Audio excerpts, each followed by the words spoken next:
లక్ష్మీ నృసింహస్వామి వారి దర్శనార్థం రావడం జరిగింది. స్థానికంగా ఉన్నటువంటి మంత్రి గారు వారి కుమారుడు ఈ క్షేత్రం అభివృద్ధిలోకి రావాలని చాలా విశేషమైనటువంటి పట్టుదలతో కృషి చేస్తున్నారు.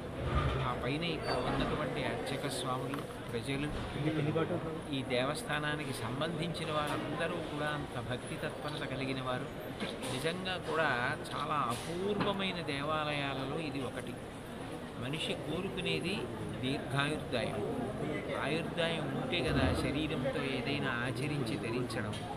దానికి కావలసిన దీర్ఘాయువుని ఇవ్వడానికి ప్రతిబంధకం ఏదిందో అది తొలగించే యమధర్మరాజు గారు ఇక్కడ విరాజమానుడై ఉండడం, దేవాలయం చుట్టూ 8 దిక్కులా కూడా హనుమ పరివేష్టించి ఉండి స్వామిని సేవిస్తూ ఆ దేవస్థానాన్ని రక్షణ చేస్తూ ఉండడం, విశేషించి నరసింహస్వామి యోగానందాన్ని అనుభవిస్తూ 2 తొడల మీద చేతులు వేసుకుని కూర్చున్నటువంటి ఆ అపూర్వమైన భంగిమ, పక్కన ఉన్న లక్ష్మీదేవి ఆదిలక్ష్మి.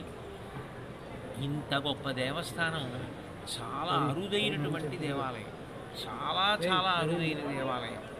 ఇంత గొప్ప దేవాలయం మనకి ఇంత సమీపంలో ఉండడం, ఇక్కడ సేవించుకోగలగడం నిజంగా పూర్వజన్మ సుకృతం ఉన్న వారికి మాత్రమే సాధ్యమయ్యే విషయం.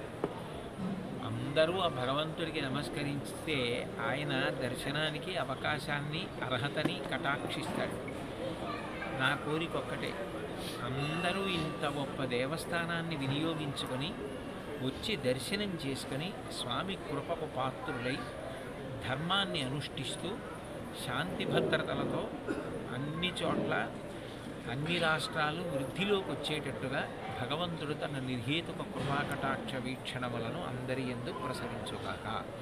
నేను ఇక్కడికి వచ్చినప్పుడు నిజంగా ఇక్కడ దర్శనం చేసుకుని ఆ అర్చక స్వాములు చూపించిన ప్రేమ, పాలక మండలి, కార్యనిర్వహణాధికారి గారు, అట్లాగే ఇక్కడ ఉన్న ఈ దేవస్థానం పాలక మండలి అధ్యక్షుల వారు వీరు అని ఏమి అంత ప్రేమతో వారు చేయించిన దర్శనం నా మనసంతా ఆనందంతో నిండిపోయింది. ఎన్నాళ్ళు ఈ పులకరింత ఇలా నన్ను పట్టి ఉంటుంది. అందరి యొక్క అభ్యున్నతి కొరకు ఎన్నో పూజలు, ఎన్నో హోమాలు, ఎన్నో కార్యక్రమాలు, కళ్యాణాలు జరుగుతున్నాయి. వీటిలో పాల్గొని భక్తులందరూ కూడా తమకు కలిగిన ఆపదలను తొలగించుకొని శ్రేయస్సుని పొందెదరుగాక.